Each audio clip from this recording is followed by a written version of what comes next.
Carbon. Fourth most abundant element in the universe, controller of Earth's climate, greenhouse gas effect, ocean acidification, and the growth and productivity of plants. Making up most living things, life would not exist without it. We are made of carbon, we eat carbon, our lives are built on carbon. This is the nonmetallic tetravalent element carbon within group 14. Best known in the form of graphite, charcoal, and diamonds. Carbon flows through the Earth in constant cycles, the fast and slow carbon cycles. The slow carbon cycle occurs over millions of years. Let's begin in the atmosphere, where carbon dioxide dissolves in water vapor, forming carbonic acid, reaching the Earth's surface in the form of acid rain.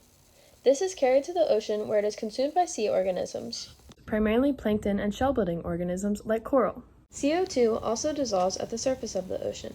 This is where ocean acidification mostly occurs. When the organisms die and sink to the sea floor, they are eventually covered in layers of sediment to become sedimentary rock and are now classified as organic carbon. When dead organic matter builds up quicker than it can decay, organic carbon becomes layers of oil, coal, and natural gas. Slow cycle carbon is returned to the atmosphere only through volcanoes. Through plate tectonics, seafloor sedimentary rock is pushed into the mantle where it melts and breaks down. An erupting volcano vents the CO2 back into the atmosphere to begin the cycle once again. The fast carbon cycle can be measured in years. Plants and phytoplankton perform photosynthesis, absorbing carbon dioxide, water, and energy from the sun to create sugar and oxygen.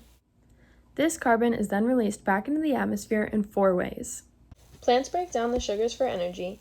Animals and humans can also eat them to break down the sugars for energy. Plants and phytoplankton die and decay, releasing their carbon.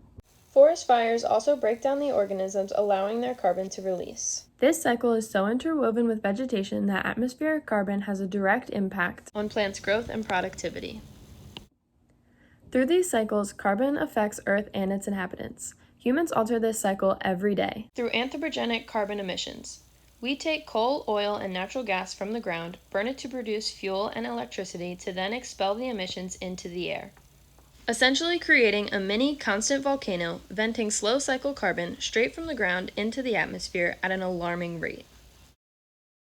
Anthropogenic carbon emissions can also come from deforestation, removing organisms allowing their carbon to escape, as well as subjecting the soil to venting its stored carbon into the atmosphere. All this extra atmospheric carbon is having increasingly worse effects on humanity. Carbon is extremely important to everything on Earth and to Earth itself, though there is a limit and it is at risk of being exceeded. There are ways to lessen our impact and to make for a healthier planet. The question remains when and who.